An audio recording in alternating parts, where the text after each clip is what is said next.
All right, good evening. I'll call the order for the regular meeting for the Plainfield Charter Township Board at 6 o'clock. Supervisor Tom Coleman is absent today, so I need a nomination for President Pro Tem. I move that Frank Pfaff be appointed President Pro Tem this evening. I second it. All in favor? Aye. Aye. Nays? Okay, Frank, all yours. Okay, we're going to have the invocation and the Pledge of Allegiance by Susan Morrow. Let's bow our heads together. Our Heavenly Father, we ask you to be with the board this evening as we conduct the business of Plainfield Township. We ask you to also keep a special hand on our fire people and our police people and other people who guard and guide the community. Let your light shine through us wherever we go and whatever we do, that we'll walk in your path. In Jesus' name we pray. Amen. Amen. Pledge allegiance to the flag of the United States of America and to the republic For which it stands, one nation under God, indivisible, with liberty and justice for all.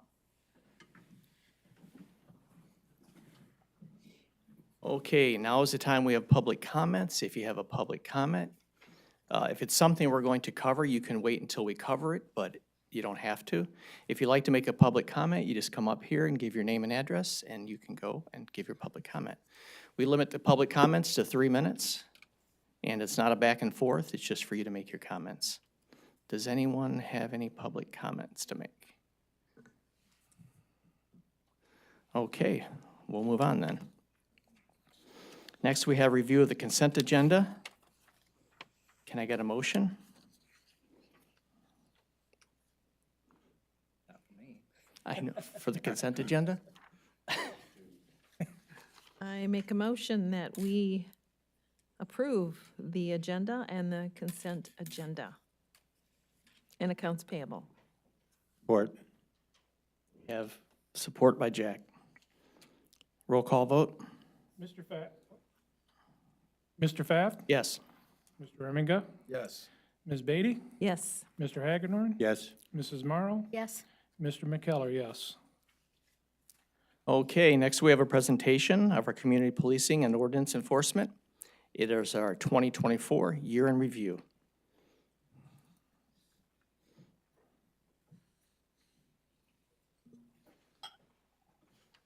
All right, so first of all, thank you for having us here today.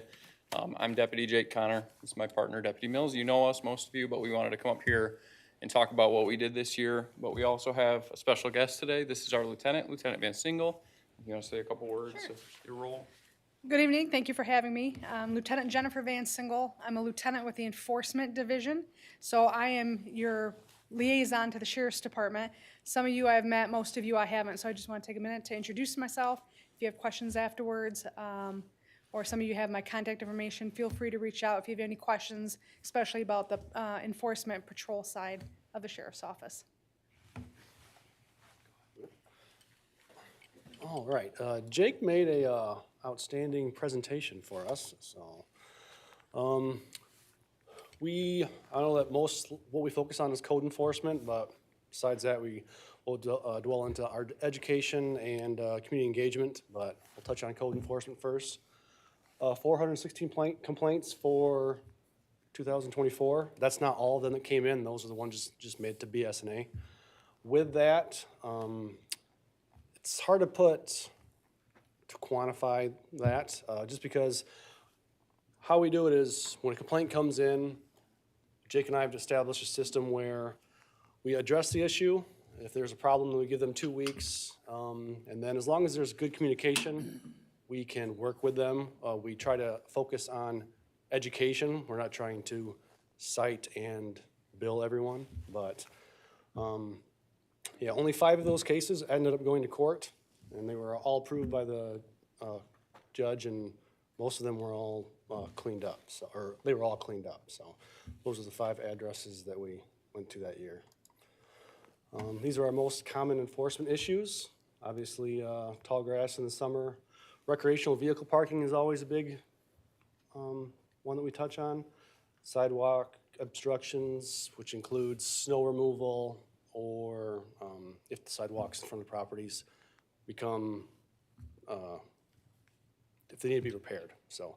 And then inoperable vehicles and sanitation for light and whatnot. A couple of our cleanups that we did this year.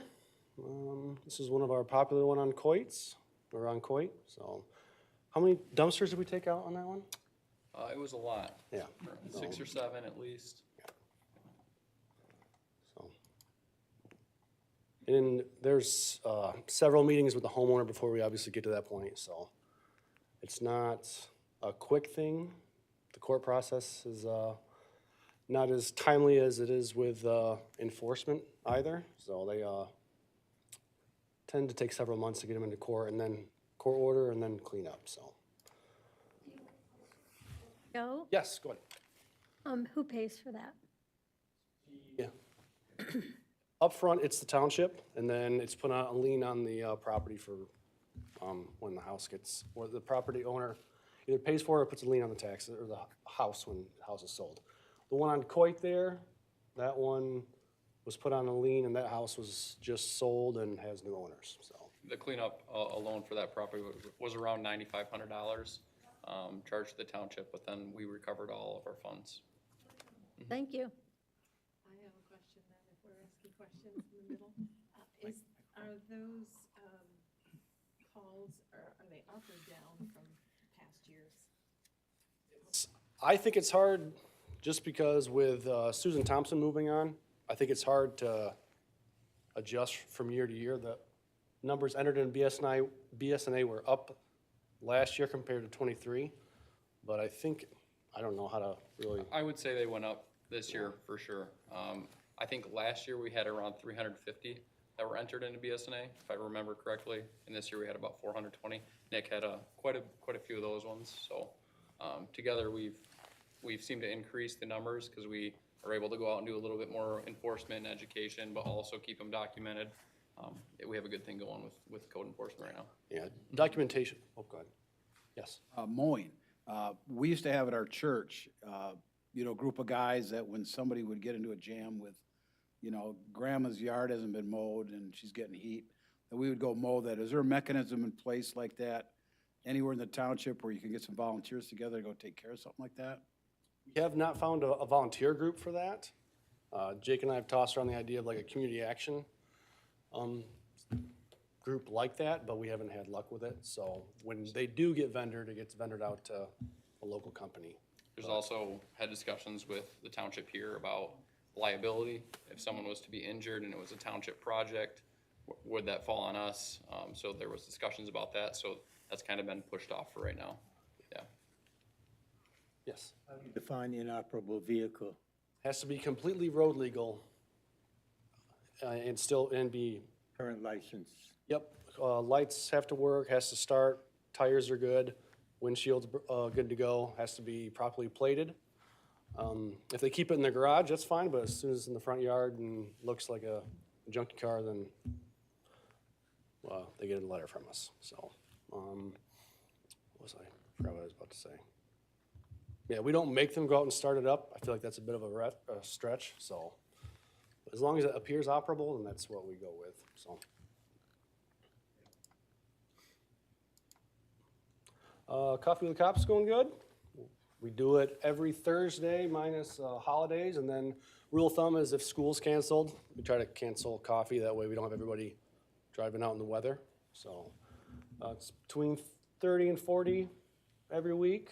The biggest group we always have is at the Horse Barn with about 70, so. Here's a couple of the specialty units that we had this year. They love the canines. We have canines, it seems like almost every month. And then all the specialty units, yes. Jack and I were at the last K-9. That was very informative, entertaining. And when the dog ate the donut off the one child's lap. Yes, that was not one of ours, so we will not claim that. I don't think that. No, it wasn't. That was a private trainer, so. Yes, yes. But maybe to attract some interest in coming to next Thursday's Coffee with a Cop, why don't you tell them who's coming? We have a state police bomb, or next Thursday or this Thursday? This This Thursday, hopefully it goes. I heard that we're supposed to get weather on Wednesday, but the state police bomb squad is going to be there. So it's going to be a good one. We've been trying to get them in for well over a year. So, and then next Thursday, we have a canine coming in, so. I do appreciate your lining all this up. I know it must be a lot of work to get them all lined up. It's fun and we enjoy the community coming out, so it's good. We're also gonna talk about some education we do, something that doesn't really get touched on or maybe thought about. We have a lot of different programs like the Academy at GRCC and KCTC. The Kent Career Technical Center has a academy that's going on. We go assist with those because there are township residents or kids that attend Rockford, Northview, Comstock that are also in these programs. So we go there just to kind of meet with those kids and teach them about law enforcement. They seem to enjoy those. Outside of that, we meet with different organizations throughout Plainfield. We go to Milestone Daycare for safety trainings, meet with the kids, show them the vehicles.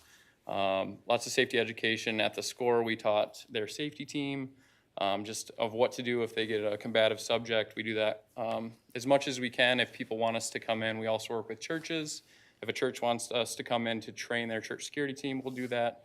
De-escalation scenarios, we're working with Assumption. We have a craze training that we're going to do with Assumption this year in March. So anyone that kind of wants us in to educate them on procedures from a law enforcement perspective, we try to get out and have a good time with them. A lot of these other ones is just kind of getting to know the community, showing our face around to different schools, going to child development days and the elementary school right next to here just to show us who we are, to make people know that they can trust us and reach out to us if they need us.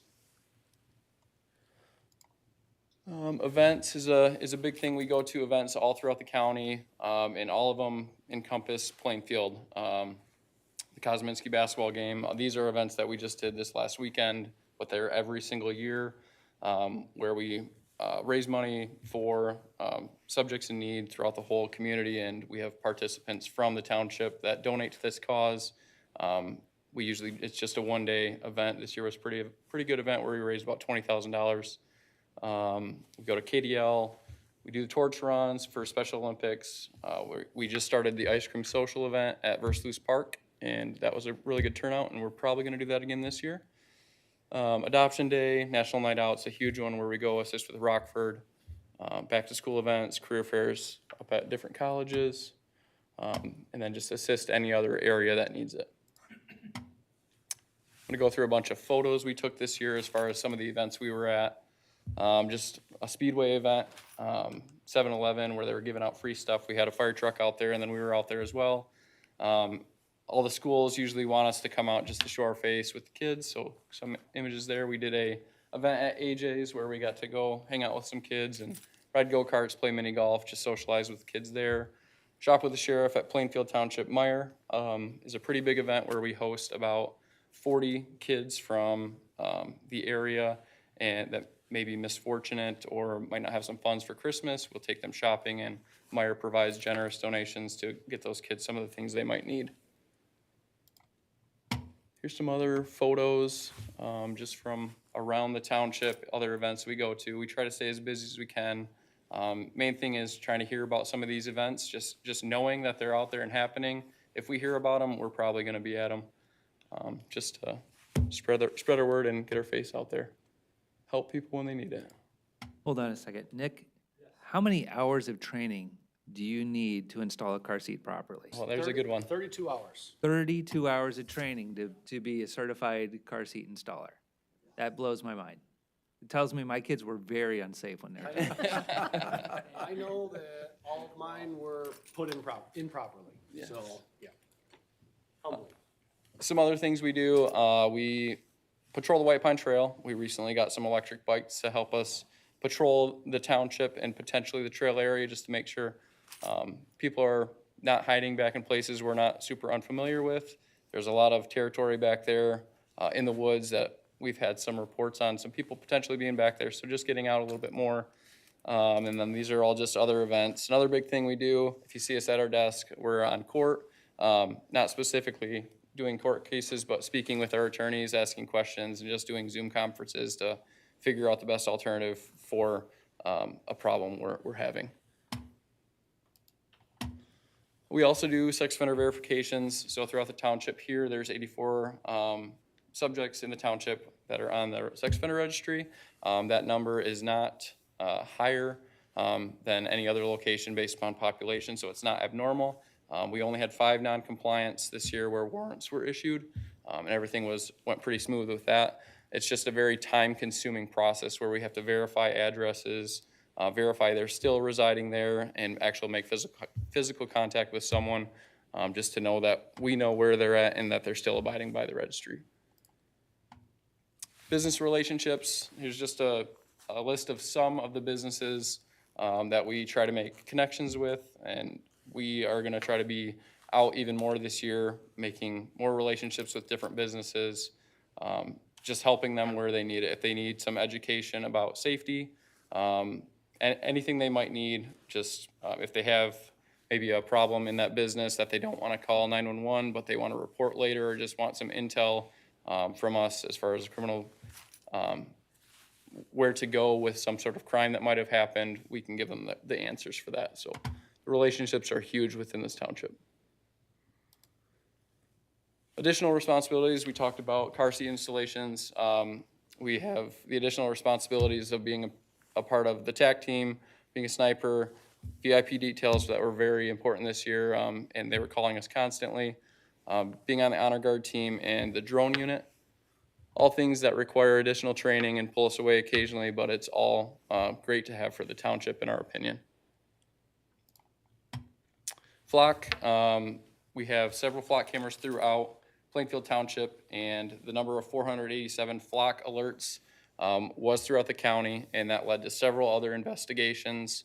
I can't even name how many times we use Flock for just general calls for service. So it's a great device to have. If you have questions about Flock, we can discuss that now or later. Yeah, Nick, I'm sorry, Jake, if you'd just remind everyone what flock camera is, does, and also what it does not do. Yeah, so a flock camera is a camera. You've probably seen these cameras around the township. There's a couple down off West River by 131. They capture license plates of vehicles that are passing by. When it captures that image, it would run it through our database of basically, I'll call it LEAN, or Law Enforcement Information Network. It would run that vehicle to see if that vehicle was attached to potentially a stolen car, or someone in that car potentially had warrants, or a missing endangered person, several other things, and it would notify deputies in the area that that vehicle had just passed. If I'm driving by it and I don't have any warrants, if my vehicle's not stolen, it would capture the picture, but it would do nothing with it. It's all for potential investigative leads later, but at the time of passing by it, it's not like Big Brother tracking everything. It's just there for those people that need to be dealt with at that incident, or at that time. It has nothing to do with your speed, right? Correct, yes. Okay, We are that's on not the giving record. tickets off flock cameras. Yes. Speed trailer, this has to do with speed, but it also doesn't give tickets. So we have this speed trailer here that's being requested all throughout the township. We put it at these locations and several others that aren't on here per request of township residents that will make a complaint saying, I have speeders going by my location on Rogue River. Can we do something about this traffic enforcement? So this speed trailer is a good deterrent we put out by the side of the road. It captures the speeds of vehicles going by, and it'll collect all that data, provide it to us so we can understand a time frame of when that speeding might be happening, and then we can go out there and do that enforcement. So it will tell us between 1 p.m. and 2 p.m. is the highest number of speeders. So it'll give us a timeline rather than just going out there and sitting at random hours. If we get that data, we will provide it to our traffic unit, and our traffic unit has done traffic enforcement. They did one last year that I can remember off Jupiter. They did it for a couple hours during the time frame we were given, and they did rather well, I'll say. There was a lot of violations during that time, so it was good education for them being out there making those traffic stops. This is the polar plunge. This is the last thing. We're obviously ready to jump into 2025.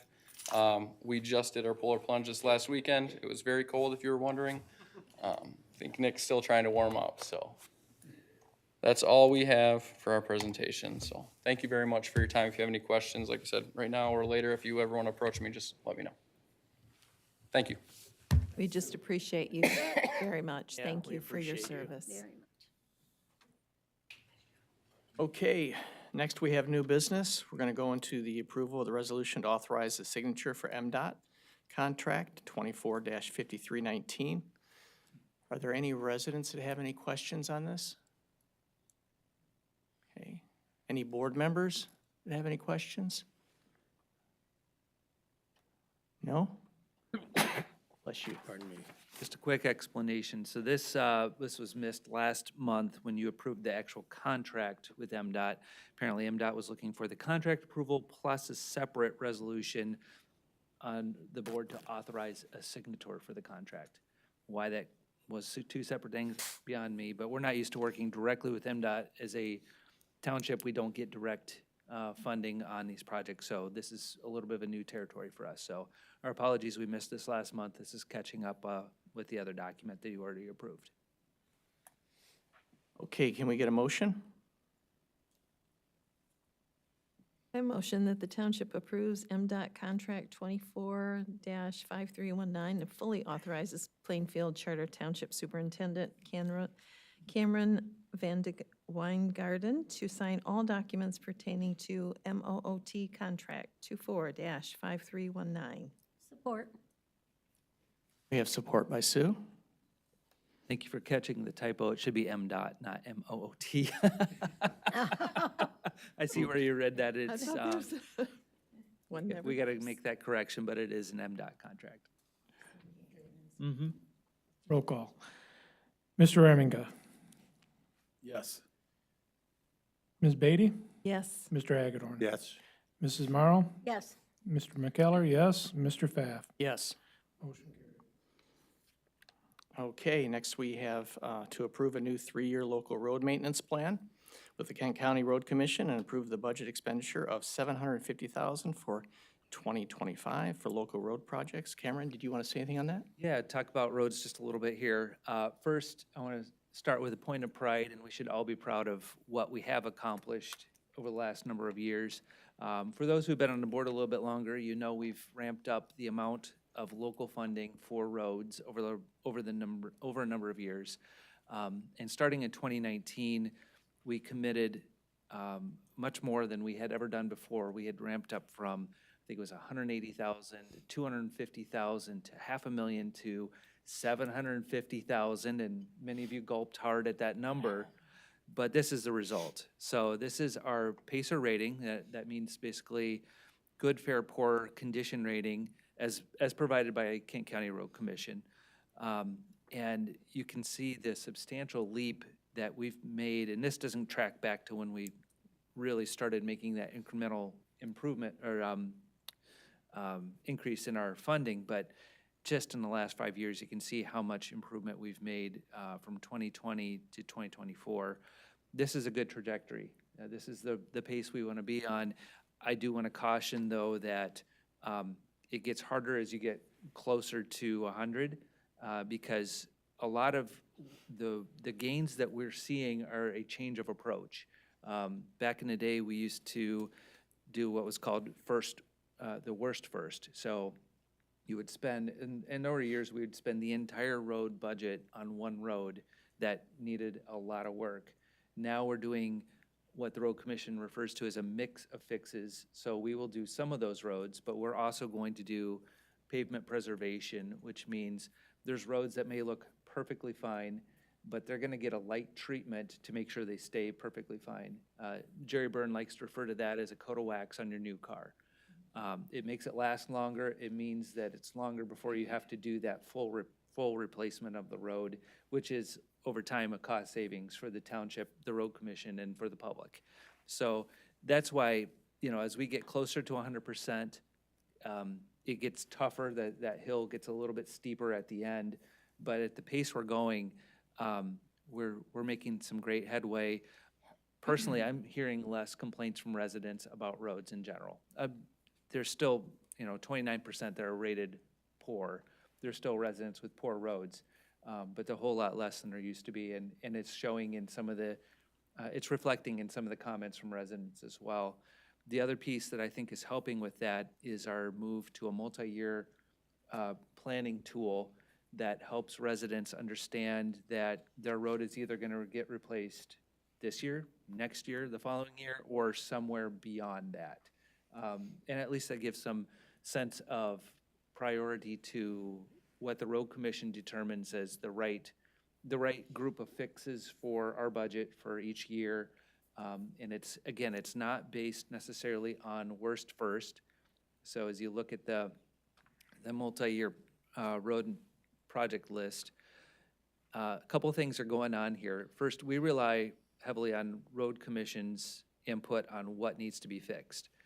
But beyond that, we also rely heavily on the road commission sitting down with our engineers from Prine and Newhoff and our water department. And so we talk about what are the long-term capital improvement plans for the township so that we don't repave a road just to come by in 2 to 3 years and rip it up for a water main or a sewer replacement. So we coordinate those efforts, and if possible, we'll do them jointly, but more often than not, it actually doesn't work to necessarily do a water main replacement and a full road repaving the same year. You get contractors that their schedules conflict, and when we've tried that in the past, it does not necessarily lead to the best product or the best pricing, but we do work to coordinate that to make sure that any utility work is coming ahead of road work, so we don't waste money on fixing a road just to rip it up in a short time later.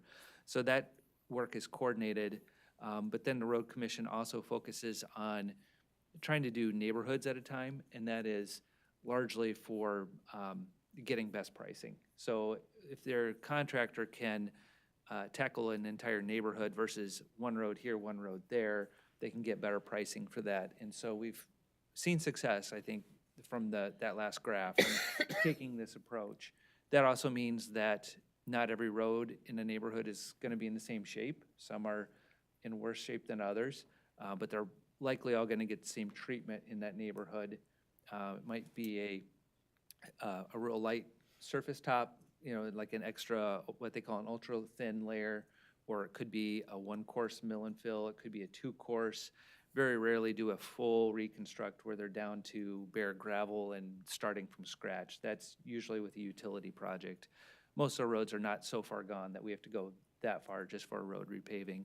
And that's partly too why we're seeing success in reducing our percentage of poor roads. So this approach, I think, is working effectively for the township and affordably. We've been able to tackle this amount within our general fund without raising taxes and really without pushing off any other services that we're providing, short of maybe some capital improvements that we also need to be looking at, especially long-term capital improvements for fire stations, library roofs, things like that that have been deteriorating a little bit. So that's a separate issue that we need to address, and from a financing perspective.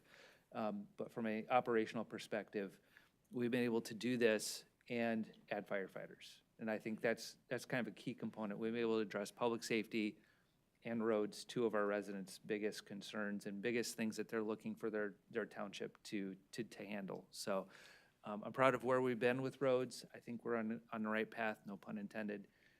And so I'll present to you now a 4-year plan for your consideration. And with that, with the approval, looking for that flexibility as well to spend the entire budgeted amount, because what we're finding when we take this approach, if the road commission gets pricing that is favorable, they'll say, okay, that entire 2025 list is done. You have money left in your budget. We'd like to tackle some of the 26 list. And I'd like that flexibility to be able to give them the go-ahead. All right, let's pull in as many roads as we can get off the 26 list under our budget and move forward with those quickly while we still have time in the season and money in the budget. So if you're comfortable with that approach, I'd like to have that approval of the spending up to the $750,000 to basically accomplish as many road repairs as possible. Thank you, Cameron. Board members, I just had a quick question. Why don't we, Just wait? I'll just go in Oh. one way to the other, that way it's just easier. So, Jack, did you have any questions or comments? I don't want to embarrass you, Cameron, but what does PASER stand for? You are going to embarrass me because I don't know the acronym, but it's basically the state's road rating system. It's Okay. something that I believe was developed by the state of Wisconsin, and we've borrowed it from them. But basically, it's a methodology for how to rate roads. It does have a technical definition, but basically that's what it is. Road Commission still generally uses 2 people in a vehicle driving down the road, 4 eyeballs looking at the road and giving it their evaluation. And they do that year in, year out. They rate, I don't know if it's 100% of their system, but they do a significant portion of their road network every year. And so they do it under the PACER model. Okay, Mr. Remiga? Next. Cameron, could you explain the significance of the color key on the roads? Is that Yeah. a year, does that represent a certain year? 'Cause Yep, sorry, I didn't scroll down far enough on the there map. we go. So if you look at the map, and I didn't talk specifically about what's going to happen planned for this year, but the blue is the 2025 plan. So as we get into that, a lot of this neighborhood south of Plainfield was hit last year, and these particular roads were not done specifically because there is a Drain Commission project on Dean Lake that is planned for this year. And so, again, we did not want to repave Holtman. I think this is Ivy. We did not want to do that paving project last year just to have it ripped up and redone again this year. So we held off on those. I don't recall why Miramar was a part of that as well, but Miramar was also not paved last year. So those roads are part of this year's project, not last year's. And then you'll notice as you go north, a few more in the Northview area, and then also a little bit more scattered north of the river because we've hit some of the bigger neighborhoods in recent years. But we've got Cutsill and Wakefield and a few other sections here and there. But really, by trying to tackle neighborhoods at a time, we've been able to knock off large sections of our local road network. Another key point, too, for anyone that's new to this conversation, the county primary roads are not included in this list. So as everyone's probably aware, there's federal roads like US 131, there's state roads like Plainfield Avenue, then there's county primary roads like West River Drive, Belmont, Jupiter. Those are all county primaries. And then you get down to the lowest tier, which are local roads. Townships are responsible for funding repairs on local roads. We have the benefit of being in Kent County, which has the most generous cost share program in the state of Michigan. Kent County will split the cost 50-50 with local units. There are places in the state where the County Road Commission offers zero match. So it's very generous on Kent County Road Commission's behalf. They find the funding or prioritize the funding every year to make that happen, and they're really trying to incentivize townships to invest in their own local roads. And there's still no guarantee how long that will go. It's Correct. from year to year. Yes, Correct. yeah, the Road Commission always puts that caveat in there that, again, this year we'll do a 50% match. It's always based on available funding for them. So the less road salt they have to put on, the more they have for the maintenance budget. Steve? My questions were just answered. Okay, good. So I guess we've been hitting the 750 pretty hard. And I know we've said, so far, we're good on it, but we don't know how long until we might have to do something different. Yeah, and that's a good question. As we look out well past even this 4-year plan, at what point does this line really start to either drop off, or do we actually start to fall back a little bit? That's a question that will really come down to, we have seen some pretty significant price increases for road repair, just like everything else in society. Material costs have gone up, labor costs have gone up, and so you're getting less miles per dollar for road repair. But things have flattened out a little bit. Road Commission did say bids this year are generally favorable, either flat or maybe even a little bit down from last year. So we anticipate another good year of work this year as soon as they bid our projects. And hopefully it will maintain that for a while, but we'll have to see as the costs accelerate at some point. Yeah, we will have to address that number again. I think as long as we're seeing overall improvements in our system, we're still on the right track. But if we start to see that we can't keep pace with what we're doing, we may need to revisit that number. Because at a certain point, there'd be diminished returns. Exactly. So, Sue, did you have any questions? Yes, not a question, but I just, an agreement that it's been very, very nice halfway through the summer to find out that we still have some of our $750,000 left, and the road commission does too. But that doesn't mean that we're going to be as fortunate that they are going to come up with their part every year. Correct, yeah, so they've, as long as I've been with Plainfield, they've done it. Have talked in the past about needing to reduce it. They have not followed through with that yet, so as long as they're able to come up with the funding. In talking with the Road Commission, they are prioritizing that match to the point where they don't always have as many dollars for, say, their county primaries as they would otherwise put into that. That's a choice they can make as a road agency. They've decided to make that priority. At some point, they may have to adjust that. They may say, okay, that's as far as we can take it. Now we need to invest in our county primaries before they start to deteriorate too much. And so we got to pull back on that match. But as of today, it's still a 50-50. And I'm really glad to hear that. Every summer I keep saying to you, where are we with our $750,000? Because some summers they've more than once have called to say, we actually have some more money that we can work on it.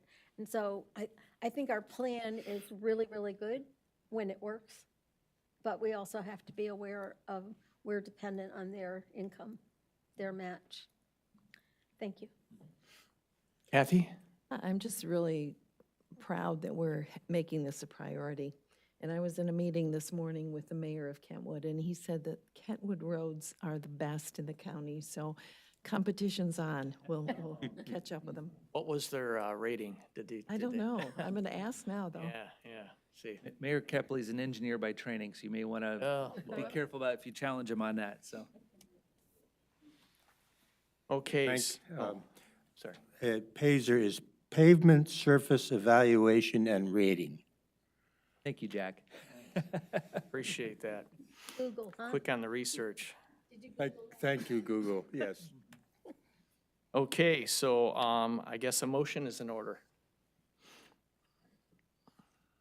I'll make a motion to approve the 2025, 2028 local road maintenance plan as presented. Support. Second. Jack will.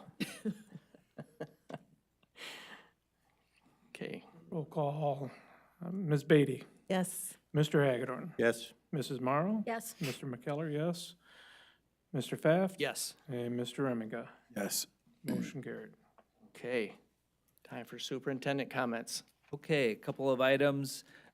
First, I want to share that today was at our new finance director, Adam Zavisha's first official day on the job, but it's really his 5th day on the job. He is so anxious to join Plainfield that he had come in early and joined us for a few days over the last few weeks, just to kind of get his feet wet a little bit.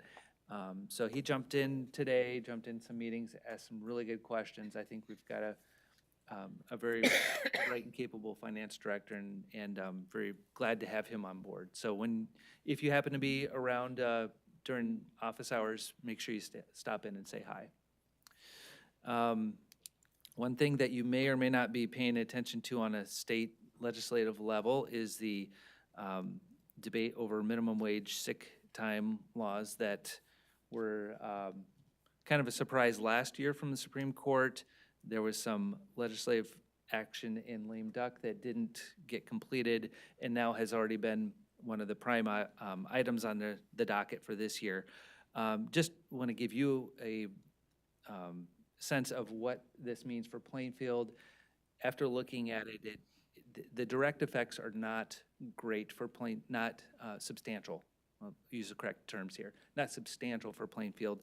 The minimum wage issue really has no bearing for Plainfield. We don't have any tipped workers. Sorry, we don't have a hidden restaurant anywhere. And we don't have anyone that is at state minimum wage. I think a lot of places, public and private sector are both finding that the minimum wage is not a relevant factor right now in this economy. When a line cook makes $17 an hour, the fact that minimum wage is going up to what, $12.50 isn't a relevant factor in this economy. But that aside, the sick time law does have a lot more direct effects.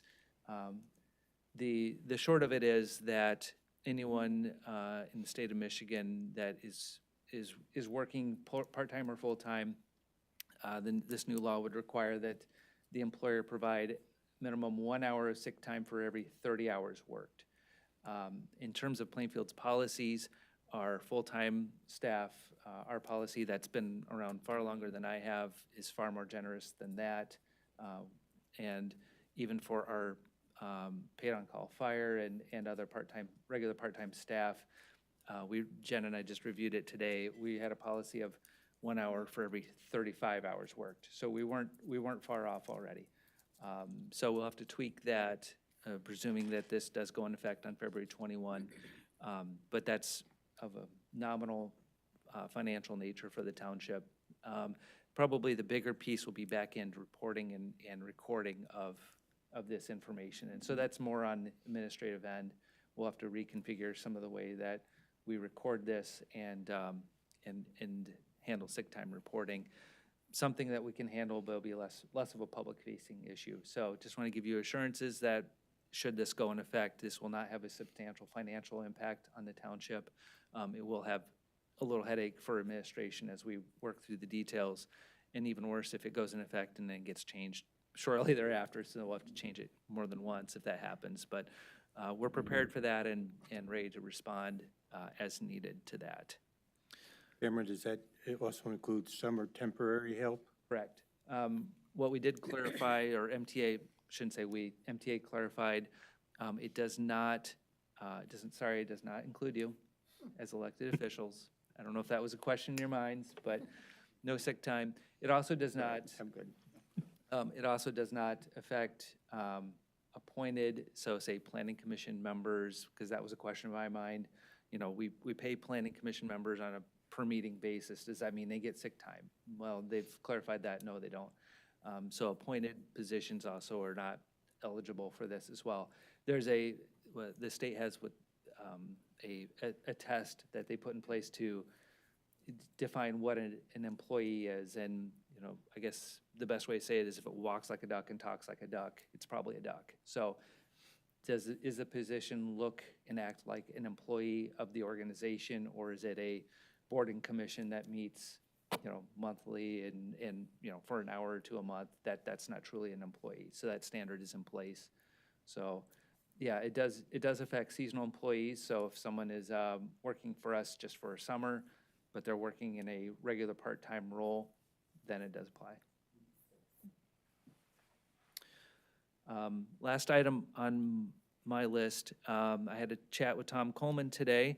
He said he just had the opportunity to volunteer for an LPGA tour in Florida. Sound familiar? It sound like something Tom would do? He said it did not in any way, in his mind, measure up to our LPGA tour here in Plainfield. But to confirm that, he actually spoke with some of the golfers, and they also agreed that they're anxious to get back up to Belmont because that's one of their favorite tournaments. So, so we got kudos from Florida, and he says he's really looking forward to the Meyer tournament coming back this June. So Tom's doing well and wishes you all well. Hopefully he doesn't get too sunburned. I really couldn't sleep at night if I knew that. Yeah, we're all Right. worried about him, aren't we? That's all I have. Okay, thanks, Cameron. Board member comments. Kathy? I don't have anything.